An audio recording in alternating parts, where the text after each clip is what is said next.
Sketch the graph for the function f of x equals x plus 1 over x by determining the parts a through I. F of x equals x, a polynomial term. The domain will be all real numbers, plus 1 over x, a term with a denominator. And the domain requires that the denominator cannot equal 0. So for part A, x cannot equal 0, and the domain will be all real numbers except for 0. So it'll be all real numbers to the left of 0, negative infinity up to 0, not including it, round bracket, union, and all real numbers to the right of 0, not including it, up to positive infinity. For part B, we want to determine if there is any symmetry. This is done by evaluating f of negative x and comparing it to the original function f of x. F of x is an odd power of x, it's an implied first power, plus a constant divided by, again, an odd power of x, another implied first power. F of x will therefore have origin or odd symmetry to it. F of negative x is negative x plus 1 over negative x, which is negative x. A positive over a negative is negative 1 over x. We can factor a negative out of here, which will leave behind an x plus a 1 over x. Comparing this result to the original, it is exactly the same except with a negative factored out in front of it, which means that f of negative x equals negative f of x, which is the condition needed to have origin, also known as odd symmetry. This means that the graph will be the mirror image of itself over the y-axis followed by the x-axis. For part C, we want to determine the y-intercept. This is the point where the graph crosses the y-axis, defined by x equals 0. We can find the corresponding y-coordinate by plugging the 0 back into the original function, y equals f of 0, which is 0 plus 1 over 0. 1 over 0 has a 0 in the denominator, and therefore this result does not exist, and we have none. For part D, we want to determine the x-intercepts. These are the points where the graph crosses the x-axis, defined by y equals 0. Y, which is f of x, is going to be set to be 0. It's best to have the function written as a single fraction. Since we have a term in f of x that has a denominator, we will want to combine all the terms together over that common denominator to solve for the x-intercept. We can multiply the x by x over x and add to it the 1 over x. The numerator of the first term, x times x, is x squared. And it can be combined with the numerator of the other term because they're over the common denominator. So f of x, y, is 0. We can set it equal to the numerator of the single fraction version of f of x. So 0 equals x squared plus 1. We can solve for x by subtracting 1 from both sides. So x squared equals negative 1. Taking the square root of both sides, x equals plus or minus the square root of negative 1, which will not be a real number because we have a negative under an even root. So there will be none. For part E, we want to determine if there's any vertical asymptotes. We have a denominator. In the single fraction version of f of x, it's x. The numerator has no factors that will give an x to cancel with it. So it will not be a whole, it will be a vertical asymptote from the denominator. So x equals 0 is the vertical asymptote.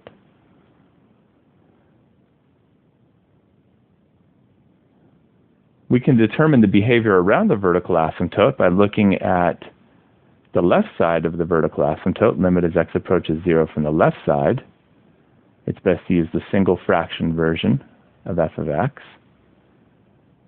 And the right side, limit as x approaches 0 from the right side of x squared plus 1 over x. Starting with the left side, Plugging 0 in the numerator, 0 squared is 0, plus 1 is a 1. Plugging 0 in for the denominator gives us a 0, but we are to the left side of 0, meaning that it will be a negative number. The numerator is a positive 1. Positive over negative is negative. Non-zero over 0 is an infinity, so we have negative infinity. For the right side of 0, we can plug 0 in the numerator. 0 squared is 0, plus 1 is 1. Over the denominator, plugging in 0 for x will be 0, but we are approaching from the right side, so we will be a positive number. We have a positive 1 over a positive 0. Positive over positive is positive. Non-zero over 0 is an infinity.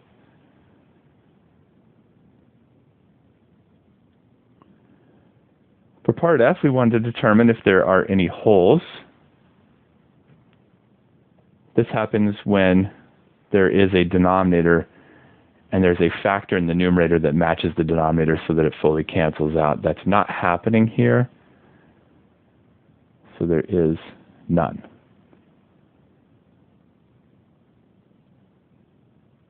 For part G, we want to determine if there's any end behavior, horizontal asymptotes, or slant asymptotes.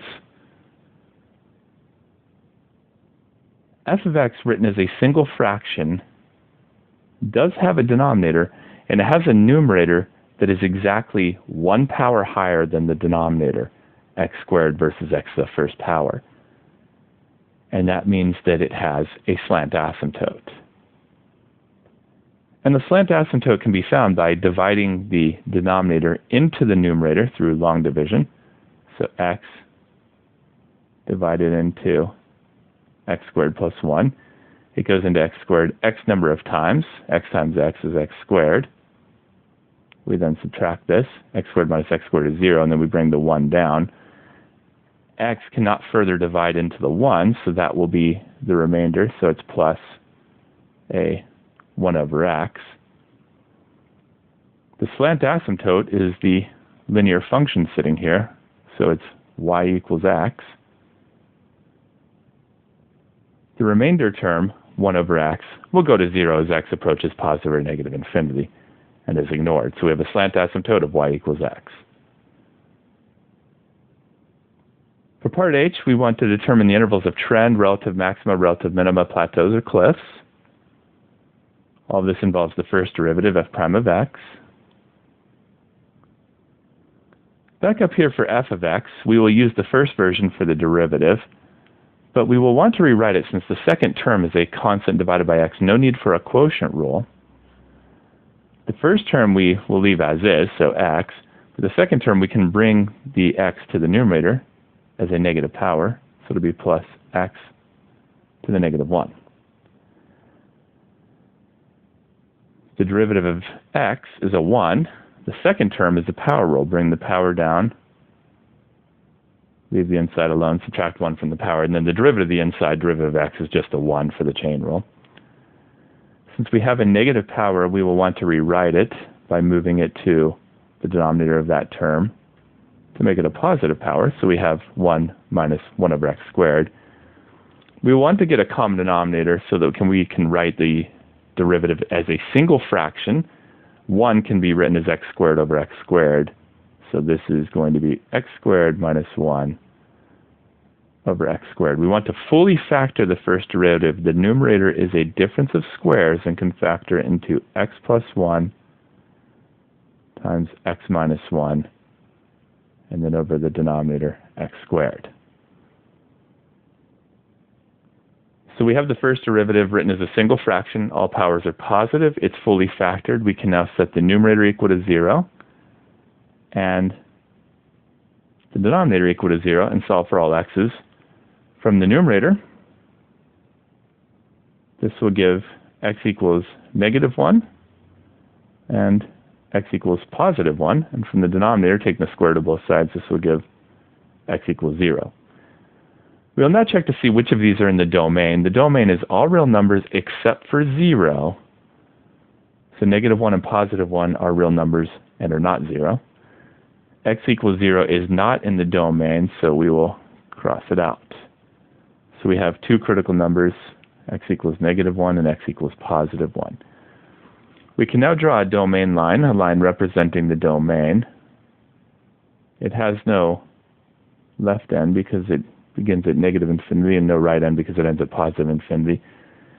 It is missing x equals 0 from it, and that's because x equals 0 is a vertical asymptote. We can indicate this by a dashed line. We can put all critical numbers on here in order. Negative 1 comes before 0, and positive 1 comes after 0, which splits the domain, which was already 2 separate intervals, into what is now 4 separate intervals. We can pick a test value in each of the intervals. The first interval, negative infinity to negative 1, we can pick negative 10. The next interval, negative 1 to 0, there's no integer in there, but we can pick negative 1/2. The next interval is 0 to positive 1. There's no integer in there either, but we can pick positive 1/2. And then the interval 1 to positive infinity, we can pick positive 10. We can test the trend in each of these intervals by plugging the test value into the first derivative. We only care whether it is positive or negative. So we'll plug into the fully factored version, which is this one here. A little something about this, the denominator, which is x squared, will always be a positive number and will not affect the positive or negative overall of the first derivative. So we only need to plug into the numerator. Plugging negative 10 in, negative 10 plus 1 is negative, negative 10 minus 1 is negative, negative times negative is positive. We have a positive first derivative. This corresponds to an increasing trend in that interval. Plugging in negative 1/2, negative 1/2 plus 1 is a positive, negative 1/2 minus 1 is a negative, positive times negative is a negative. We have a negative first derivative. This corresponds to a decreasing trend. Plugging in positive 1/2 to the portion of the first derivative that matters, 1/2 plus 1 is positive, 1/2 minus 1 is negative, positive times negative is negative. We have a negative first derivative. This corresponds to a decreasing trend in that interval. And plugging the test value of positive 10 in, 10 plus 1 is positive, 10 minus 1 is positive, positive times positive is positive. We have a positive first derivative. This corresponds to an increasing trend. Right at the critical number of x equals negative 1, we have a trend change from increasing to decreasing. So x equals negative 1 will be a relative maximum.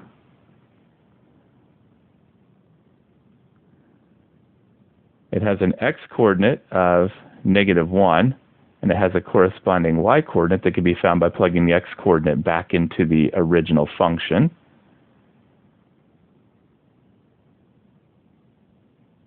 So y equals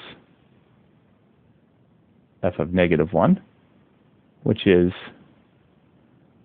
negative 1 plus 1 over negative 1. Which is negative 1. A positive over a negative is a negative, and then 1 over 1 is 1. Negative 1 minus 1 is negative 2. So it has a corresponding y-coordinate of negative 2. X equals 0 is not a critical number. It's a vertical asymptote. But right at the critical number of x equals positive 1, we have a trend change from decreasing to increasing. So x equals 1 will be a relative minimum. It has an x-coordinate of 1. It has a corresponding y-coordinate that can be found by plugging the x-coordinate back into the original function. So y equals f of 1, which is 1 plus 1 over 1. And 1 over 1 is 1. 1 plus 1 is 2. So it has a corresponding y-coordinate of positive 2.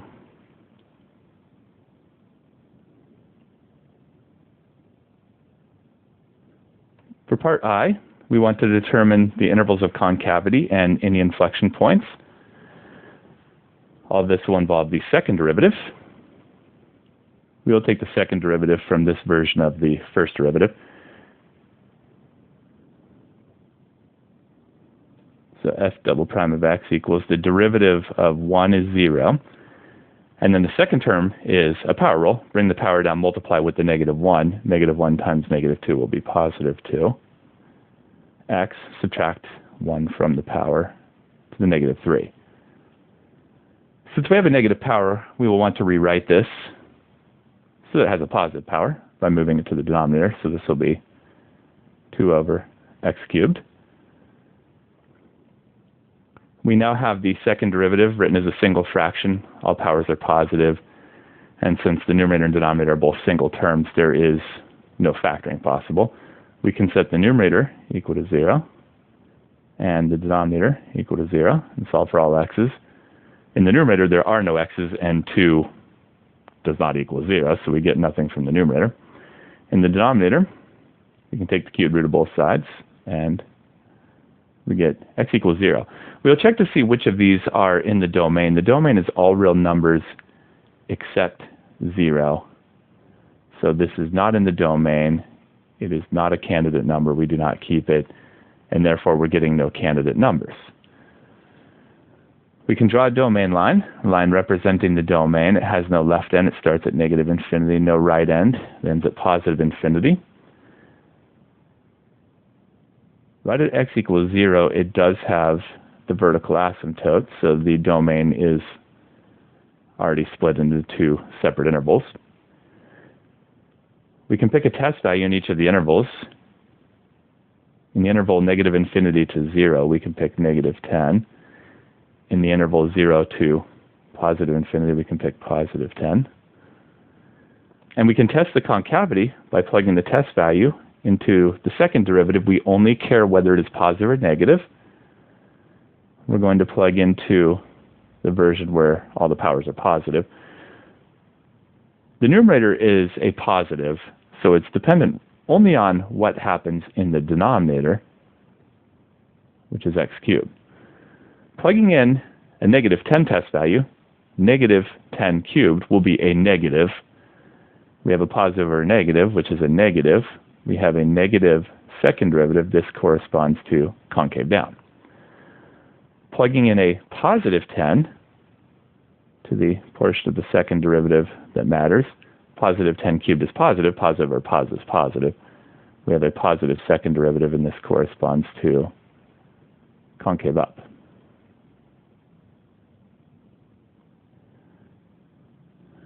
So we do have the concavity changing from concave down to concave up, but it's occurring across x equals 0, which is not a candidate number. It's a vertical asymptote. So as far as inflection points, we have none, because we found no candidate numbers. We can now draw the graph. We have a vertical axis and a horizontal axis.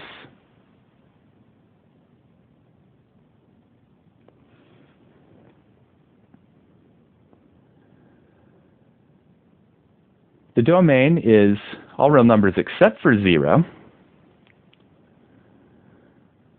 We do have origin odd symmetry. This means that the graph will be its own mirror image over the y-axis followed by the x-axis. We'll make sure that that is the case. We have no y-intercepts, no x-intercepts. We do have a vertical asymptote of x equals 0.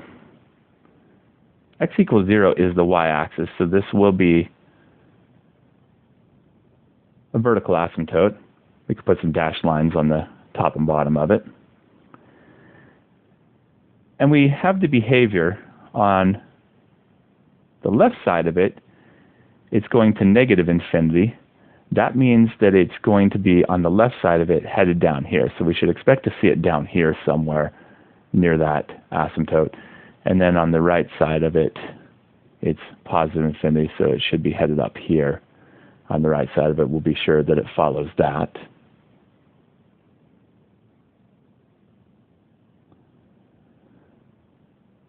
There are no holes. We do have a slant asymptote of y equals x. y equals x is the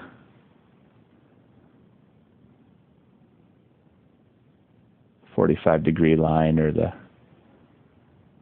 bisecting line, like so. So we'll be sure that it follows that slant asymptote. We have a relative maximum at -1, -2.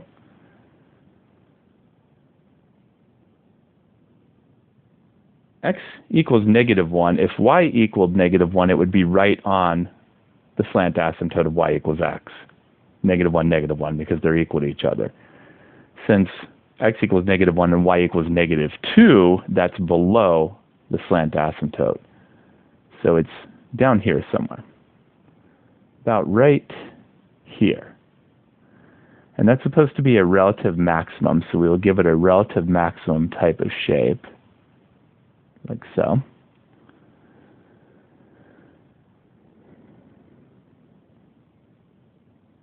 And we can label this point. It's -1, -2. Right at the point of 1, 2, we have a relative minimum. If x is 1, y would be 1 to be on the slant asymptote. 1, 1 is on the slant asymptote. 1, 2 will be above that, so it'll be above the slant asymptote up here. Somewhere about right here. And it will have the shape of being a relative min. So it'll look something like so. We can label that as 1, 2. We found no inflection points, but we do have that the concavity on the left side of the vertical asymptote is concave down the entire time. So that's going to be here. It'll remain concave down in that vicinity. And then to the right side of the vertical asymptote of x equals 0, it's concave up. That'll correspond to here. So that gives us a good idea of how those will be shaped. So on this side, it's going to remain concave down to the left of the vertical asymptote. And it's supposed to be approaching to the slant asymptote. So we'll have a shape something like this, so that it approaches towards that slant asymptote. And then over here, it's supposed to be approaching towards -infinity, as a reminder here, on the left side of the vertical asymptote, and it's doing that like so. On the right side of the vertical asymptote, it is going to remain concave up. It does need to approach the slant asymptote, so it'll be shaped kind of like this.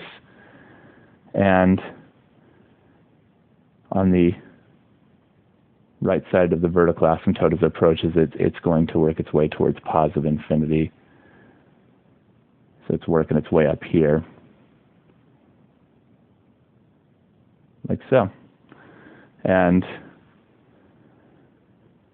it has the domain of all real numbers except 0. And it is following the origin odd symmetry. If we were to reflect this piece, the mirror image over the y-axis, and then the mirror image of that result, reflect it over the x-axis, it will line exactly up with the other piece, which means that it is its own mirror image over the y-axis, followed by the x-axis, which is what origin or odd symmetry means, and it does follow that property. All conditions are met here, and therefore this will be the graph of f of x.